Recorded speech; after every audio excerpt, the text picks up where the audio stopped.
What it do, my people? So it's been a minute. Ain't did a review in a while. They ain't had too much coming out that I really want to hear.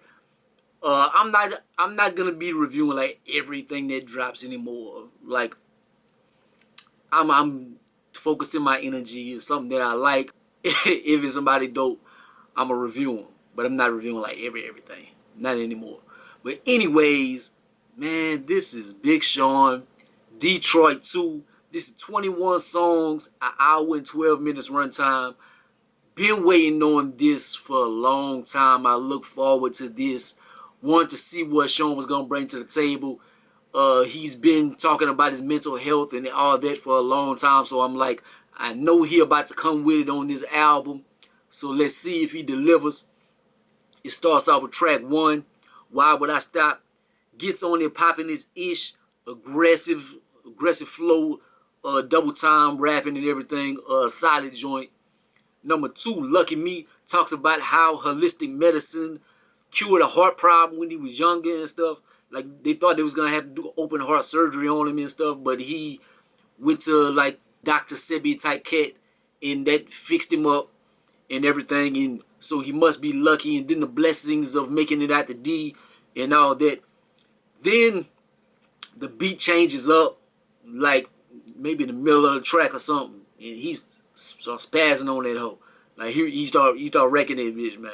Number 3, Deep Reverence featuring Nipsey Hussle, and this song came out a couple days ago and stuff.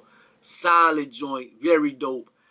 I ain't gonna lie though, man. Like but Nip couldn't really rebuttal on it because he's not here. But Big Sean kind of washed him. Like I'm a super big Nip fan, but like Big Sean, like he like, oh, Nip on here, and he like Nip wasn't able to rewrite his verse or anything, but Sean just cleaned him up on here. But he dropped like Nip dropped only 16, man. Big Sean came on with like a 40-something bar verse. So, but he smashed it on here. That's why my expectations for this album was through the roof. I'm like, wow, this how he coming on here. I'm like, this about to be crazy. Number 4, Wolves featuring Post Malone.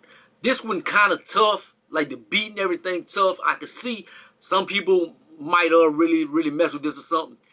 I'm not really like too much into. Maybe if I listen more times, I might grow on me or something. But just first listen, it was like, eh. Number 5, Body Language featuring Ty Dolla $ign and Jhené Aiko. Female, a new Jack Swing type joint, like some old Teddy Riley or something. I can see this one doing good on the radio. At this point, I'm not really too crazy about it. Like, might grow on me. Number 6, Story by Dave Chappelle.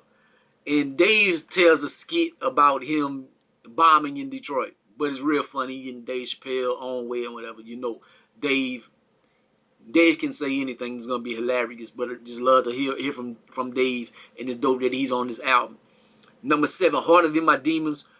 Through all the bull-ish, it is like he feeling better than ever throughout all the demons and all the hard times and stuff, all the bullshit that he been going through. So a nice little joint. Number 8, Everything That's Missing featuring Dwelle. Dwelle, man, I was so happy to see Dwelle on this track, but he's not like really on. He like maybe harmonizing in the background. I don't know if he maybe plays an instrument or something, but he's not singing or anything like I thought he would. I thought he'd be singing on the hook or something. I'm like, Dwelle, I'm a big Dwelle fan. Like, people probably don't remember Dwelle, but Dwelle is so cold. And I was disappointed that he wasn't on here like I thought he was. He was just like harmonizing a little bit, humming in the background and stuff. So that was disappointing.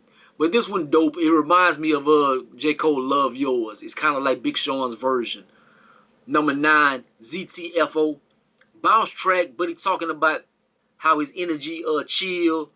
He don't want things coming and messing up his energy and all that.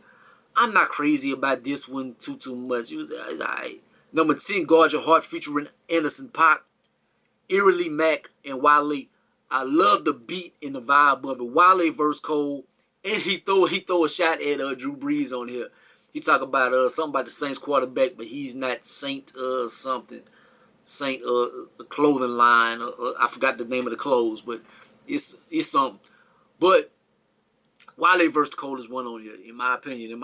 I think Wale wrecked that hoe. Like Wale Salute to you, my brother. You did your thing. Number 11, Respect, featuring Young Thug and Hit Boy. Talk about ain't letting nobody doing them dirty. Nobody talk about ain't letting nobody talk about not letting anybody do them dirty and stuff. And that's kind of like the motto of my life, being a little small brother and stuff. Like I be like, I might be small or something, but I ain't letting nobody do me nothing. And then if somebody do something, like you know a world star or something, or you see somebody like get whooped and they curl up, nah, you can be whoever. You might whip me, but you're gonna take some licks. You're gonna pause. You're gonna take some hands. Or I'm gonna scratch your ass or something. You ain't about to just do me any kind of way. And I ain't gonna do you nothing. Like you're gonna have some kind of bruise or something to. But anyways, that's my motto of life. Just so I feel this song. I'm not saying I love the song, but I feel the sentiment. Number 12, Lithuania featuring Travis Scott. I'm not crazy about this one either, man. To me, this is more of Big Sean going into Travis Scott world rather than Travis Scott going into Big Sean's world. And this is Big Sean's album.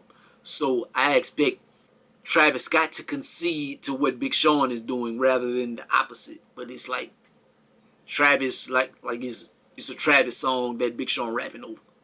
Number 13, Full Circle featuring Key Wayne and Diddy. This one remind me of Drive Slow. Like kind of old stories or whatever, and like how things come full circle in life. I like this one. This was one of my favorite joints. Number 14, Time In featuring 2088. And they project was dope, man. Like I really did like 2088 whenever they drop their stuff. And this right here is right in that lane. Like I like whenever like they have Big Sean and Jhené Aiko or Jhené Aiko featuring Big Sean and stuff. But whenever they in the 2088 bag, I don't know, it's just different. Like they merge a certain way. I like this song, man. I like 2088 vibe. Number 15, Story by Erykah Badu.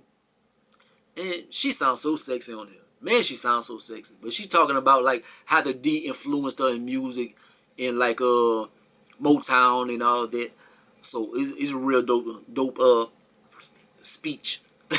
But it's not a song. It's a nice story that she tells. Number 16, Feed. Nice joint. He have a lot of points on this one. Like the stuff he's saying is some real stuff. But he basically talking about the bullshit. He's not feeding that into his energy. Like pretty much. Number 17, The Baddest. This one crazy. It got like a Godzilla sounding beat. People gonna love it or hate it. It's up in the air to me. I'm gonna have to listen to a lot of these songs over for them to grow on me. Like first listen, I guess I was expecting something else. I'm gonna get to that at the end of the review. Number 18, Down Life featuring Lil Wayne. That Human Nature sample. And I heard this, they had the preview or whatever in Big Sean's channel. It was like a commercial or whatever, but he was rapping. It's like a little mini music video, but it's just like a minute something. But I seen Lil Wayne was featuring on this. I'm like, oh, because Big Sean was on this. I'm like, I'm not too crazy. Get into the paper like it's Human Nature. I'm like, this alright. But I was like, oh, what Lil Wayne featured on this? I'm like, I know Wayne. I've been listening to Wayne for 30 years. I'm like, Wayne about to eat on this. And Wayne come on here, and this is right down Wayne alley. And Wayne spaz out on that bitch. Wayne wrecked that hoe. Number 19, Friday Night Cypher, featuring T Grizzly, Cash Doll, Cash Kid, Payroll, 42 Doug, Bodie James, Drago, Sada Baby, Royce the 5'9", and Eminem. It's a long 9-minute joint. Everybody gets they ish off. It's surprising all these people with Royce the 5'9" and Eminem, but there's a lot of Detroit artists, so that makes sense. But the pairings of them is like, it's dope, being that there's a bunch of different styles conflicting with each other and stuff, and young people getting a chance with some of the greats. So let's see what they did. T is offbeat. T Grizzly is offbeat. Cash Doll, she kill it. Cash Kid is trash. Payroll is 42 Doug nice. Bodie James cool. Big Sean record of course. Drago trash. Sada Baby is garbage. Royce the 5'9" spaz out. Eminem murk everybody. Eminem get on the in the heat. When he start his flow off, he's like, ooh, Yeah, he did that. Eminem, I've killed Eminem a lot of times on this channel, talking about like how his albums that he hasn't really been talking about nothing. But man, like he spazzed off on here. He murdered this. Number 20, Story by Stevie Wonder. And this is beautiful. Like, I want you to listen to this. And like, he's just telling a story of God's direction for somebody and stuff. This beautiful. I almost teared up on this. Like, just listening to Stevie Wonder, the great Stevie Wonder speak. And I hate to hear this right now, because they got so many, especially 2020, and somebody leaving something like this. It's like when somebody leaves something great, especially an older person, then they just die. Especially in 2020. So, man, cross your finger, man. Prayers for Stevie Wonder, man. Like, happy that one of the GOATs is still around, and hope he lives many, many more years. But this just makes me nervous. Just 2020 is that bad. Number 21, Still I Rise, featuring Dom Kennedy. Marching band type beat. Good content. The content of the song is good. It's not the outro I expected. Whenever he's talking on this beat, it sounds very epic. But it's like, whenever he rapping on here, it's like, I expected something a little different, especially for the outro. I expected a little better outro. Something, I don't know, just a different vibe. But that's the album. And pretty much, I thought this was going to be a more serious, more mature project. If he was like a 23-year-old Big Sean, I'd have been like, yeah, this fits him. This is nice. But like a 30-plus Big Sean, and then he was talking about all the things he was going through and stuff, I expected something like so much more serious and deep, just bringing us into a certain world, a certain element, and us feeling it. But it's like he did the opposite. It's like, I've been through a lot of things, so I'm gonna have fun on here. And he did say some deep things, but like some of the beats weren't like what I expected. It was I expected him to be with the Drakes, in J. Cole's, in Kendrick's with this project. Like, I expected him to go up to that level. Maybe he will with sales or popularity. Maybe some of these things gonna hit on the radio. But like, as far as like MC lyrically and stuff, like I think he one of the coldest. I think flow wise, he has been head and shoulders above competition for so long. But I just expected more. And this right here, I would give this like a 6.5 out of 10, to be honest. I pre-ordered a shirt. I bought the digital album off his site. I spent $48 on this right here with the shirt and the digital album. So I'm like, I thought this was going to be so much better. But the shirt is dope. Whenever it do come in, I'll show y'all. But I expected more. I expected more, man. But check it out. Check it out, though. It might grow on me. It maybe in a week's time, if I'm still listening to it, it might go up to 8 or something. It maybe possibly.